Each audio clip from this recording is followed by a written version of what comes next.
φτιάξουμε, να φτιάξουμε μαζί βραχιολάκια. Προς το παρόν, πάμε να φτιάξουμε μαζί μελομακάρονα. Μπουκίτσες τρελές, υπέροχες. Θέλεις ένα? Άση. Έλα μωρέ να φάμε ένα μελομακάρονα να πάνε κάτω τα φαρμάκια, ναι. Με συγχωρείτε, έρχομαι. Έλα, το μελομακάρονα είναι... μπουκίτσες. Εγώ τρελαίνομαι για τα μελομακάρονα. Είναι αγαπημένο το πιο αγαπημένο μου γλυκό. Λατρεύω. Αλεξάκο, θες? Έλα πουλάκι μου. Δεν θα το φάω. Μωρέ, πω αυτό το σμινάκι ζηλεύει. Ναι, μωρέ, τι νομίζεις? Μου αρέσει που είναι μελωμένο. Δεν μου αρέσουν τα σκληρά μελομακάρονα. Και έτσι όπως είναι μπουκίτσα, δεν σταματάς ποτέ με ένα. Τα κάνεις και σπίτι σου? Τα κάνει η γυναίκα μου. Α, δεν μπαίνεις στην κουζίνα στο σπίτι? Μερικές φορές ναι, μερικές όχι. Τις περισσότερες όχι. Τις έχεις μάθει τη συνταγή? Μερικές φορές κάνει τη δική μας, μερικές φορές κάνει τη δική της, τα κάνει και μιστά με καρύδι. Ή με διάφορα δαμάσκηνα, βερίκοκα έτσι μέσα. Αλλά εγώ προτιμώ αυτά. Με ρακλού κι αυτή. Ναι. Μπράβο. Λοιπόν, Στάθης Καλόγερος, μελομακάρονα, συγγνώμη. Συνταγή μοναδική από τα υπέροχα μελομακάρονα του ζαχαροπλαστείου Δέσποινα που τους ευχαριστούμε γιατί μας φέρνουν και εδώ κάθε μέρα σε εμάς. Βέβαια, μελομακάρονα δεν μας είχαν φέρει. Πήγα εγώ στο μαγαζί και έφαγα.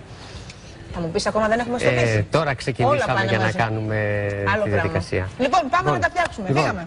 Ξεκινάμε. Πρώτα ξεκινάμε με το σιρόπι μας, γιατί στο μελομακάρονο βασικό είναι κρύο σιρόπι, ζεστό μελομακάρονο. Κρύο σιρόπι, ζεστό μελομακάρονο. Ναι. Ωραία. Τι έχεις βάλει εδώ? Έχουμε βάλει τη γλυκόζη για συντομία χρόνου. Ένα-ένα. Τι έχεις βάλει? Μόνο γλυκόζη, τη νερό γλυκόζη, δεν έχει? ναι. Νερό? Πολύ λίγο νερό έβαλα γιατί θα μου καιγότανε. Δόση για πόσα μελομακάρονα είναι αυτό? Αυτό συνήθως με τη δόση που θα κάνουμε τώρα βγαίνουν, εξαρτάται την μπουκίτσα θα κάνουμε. Μικρή. Μικρή θα βγουν γύρω στα 80 με 100 κομμάτια. Χαμός. Ωραία. Πάμε λοιπόν. Έχεις βάλει, πέστε μου πάλι έχω βάλει τη γλυκόζη. Πόσο γλυκόζη? Η γλυκόζη είναι... Τι είναι έτσι, είναι υγρή η γλυκόζη, δεν την ξέρω. Η γλυκόζη είναι παχύρευστη. Απαχύρευτη, πόση? Έχουμε βάλει 2 ποτήρια του νερού. Τόσο πολύ? Ναι, 2 ποτήρια του νερού. Και νερό λίγο μου είπες? Πολύ λίγο νερό. 2 δάχτυλα? Μισό ποτήρι? Από το ένα ποτήρι το νερό, ναι, το μισό. πήραμε το μισό. Ωραία, τα βάλαμε. Ρίχνουμε μέσα τη ζάχαρη. Πόση ζάχαρη? 2 ποτήρια ζάχαρη. 2 ποτήρια άσπρη ζάχαρη. Και ένα ποτήρι νερό. Ζεστό? Όχι, δεν χρειάζεται. Και ανακατεύουμε. Ναι. Αυτό τώρα το αφήνουμε να βράσει. Α, θέλουμε να βράσει. Ναι. Μισό λεπτάκι να το ανάψω. Έλα, Τζόρτζ, έλα, Τζόρτζ, να μην κάνουμε χρόνο.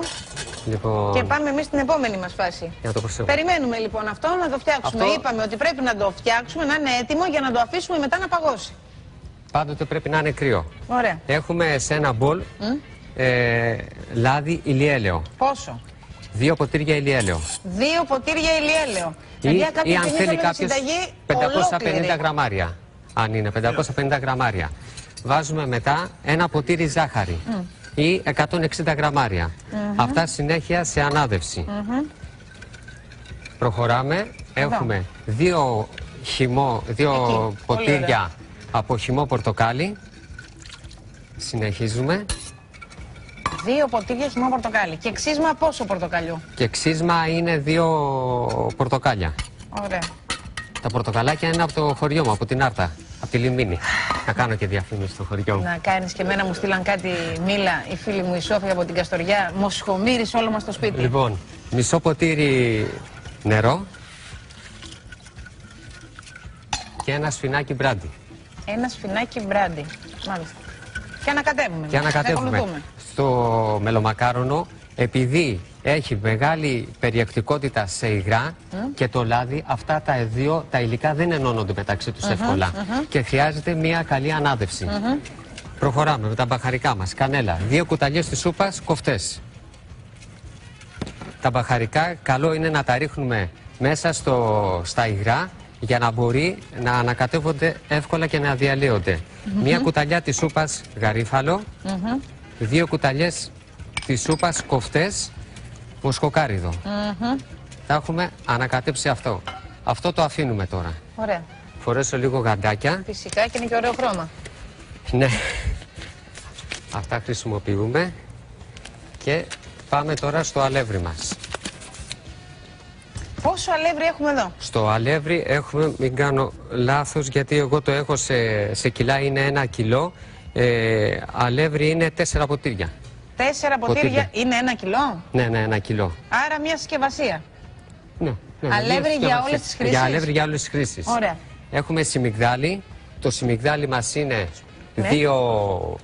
4 κουταλιές της σούπας. Ψηλό. Και μπέικιν έχουμε 2 κουταλιές της σούπας κοφτές. Αυτά τώρα το ανακατεύουμε. Κάνουμε ένα λάκκο. Και τι θα κρύψουμε μέσα?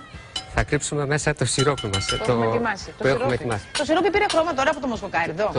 Λάθος, τα υγρά που έχουμε βάλει εδώ, ναι. Από το μοσχοκάριδο και από τα μπαχαρικά.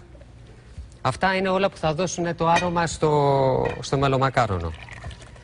Τώρα για το μελομακάρονο, ξέρετε, λέει μέλι μακαρόνι. Πώς προέχει αυτή η λέξη? Ναι, πώς έχει προέχει, για πες. Κανείς δεν ξέρει, απλώς και εμείς που το έχουμε ψάξει. Επειδή το τρίβουμε, το κάνουμε έτσι. Όχι, υπάρχει λέει μία λέξη, το μακαρόνι είναι μία λέξη μεσαιωνική από το μακαρονία και ήταν ένα ψωμάκι που ήταν σε στυλ, στο δικό μας το στυλ, ας πούμε, του μελομακάρονου, όπως είναι τώρα. Το μελομακάρονο πάντοτε το ζυμώνουμε σταυρωτά. Γιατί? Επειδή είπαμε έχει πάρα πολλά υγρά, είναι και το λάδι, για να μην μας κορδάρι που λέμε εμείς στη ζαχαροπλαστική. Τι θα πει όμως αυτό που δεν είμαστε ζαχαροπλάστες? Να μην γίνει λάστιχο. Α, μάλιστα. Και να μπορεί να τραβάει εύκολα σιρόπι. Ωραία. Φαίνεται η ζύμη σου, είναι μαλακιά, είναι ωραία, περιποιημένη. Δεν περίμενα τόσα υγρά ότι θα απορροφηθούν.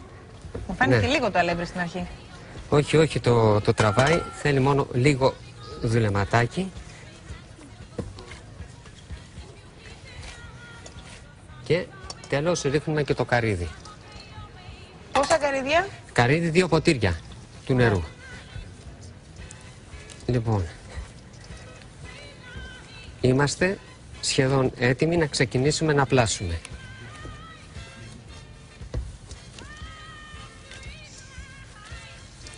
Είναι έτοιμο. Να κλείσουμε λίγο το σιρόπι. Έλα Γιώργο, για κλείσε, γιατί δεν ξέρουμε το κόλπο εδώ. Εγώ δεν τα έχω πάει ποτέ με αυτές τους τρόπους. Λοιπόν, και ξεκινάμε τώρα να πλάθουμε το μελομακάρονο. Μικρά, τις μπουκίτσες σας θέλω. Αυτό τώρα που έβρασε να το βγάλω από το μάτι? Ναι, αν θέλετε. Ωραία. Κάνω τις μπουκίτσες. Ποιος σου κάνεις εσύ μπουκίτσες, σας φάω εγώ άλλη μια μπουκίτσα. Έχουμε ετοιμάσει το φούρνο μας. Πόσο? Στους 185. Εσύ πολύ γρήγορα το κάνεις, μπράβο. Εντάξει. Πόσα κιλά μελομακάρονο έχεις φτιάξει τη ζωή σου? 20 χρόνια που δουλεύω. Αν βάλω μέσο όρο κάθε χρόνο στο μαγαζί ότι κάνουμε γύρω σε 6 τόνους. 6 τόνους κάνετε τη σεζόν? Ναι. Τι λες καλέ? 6 τόνους. 6 τόνους τρώμε μελομακάρονα? 6 τόνους. Και να φανταστείτε. 6 τόνους μελομακάρονα είναι πάρα πολύ, ρε παιδιά. 6 τόνους. Το κάνουμε χειροποίητο. Όπως μας βλέπετε εδώ τη διαδικασία. Φυσικά όχι στο χέρι να το πλάσουμε. Αλλά έχουμε ζυμωτήρια μεγάλα. Μίξερ, ας πούμε, που το βάζουμε μέσα. Ναι, αλλά μετά δεν το κάνετε ένα-ένα, το βγάζει το ζυμωτήριο. Το ζυμωτήριο το βγάζει και εμείς το πλάσουμε ένα με το χέρι. Εμένα τόσους τόνους, παιδί μου, πρέπει να έχεις κάνει ποντίκια στο βγάζει. Εντάξει, μαζευόμαστε. Το μελομακάρονο θέλει γρήγορες κινήσεις, γιατί αυτό άμα τα αφήσουμε πολλή ώρα έξω θα αρχίσει και θα βγάζει το λάδι του. Θα βγάζει το λάδι και αυτό δεν βοηθάει. Δηλαδή, αυτό τώρα εσύ το έχεις έτοιμο, το βάζουμε σε λαδόκολλα από κάτω. Ναι, σε λαδόκολλα. Για να μην κολλήσει. Για να μην κολλήσει και να είναι καθαρό. Ξαναπες μου τη θερμοκρασία. 185. Λοιπόν, όσο κάνει τώρα λίγο αυτό, αν θέλετε, βγάλτε μου όλη τη συνταγή μπροστά να ξαναπρολάβει ο κόσμος να το διαβάσει.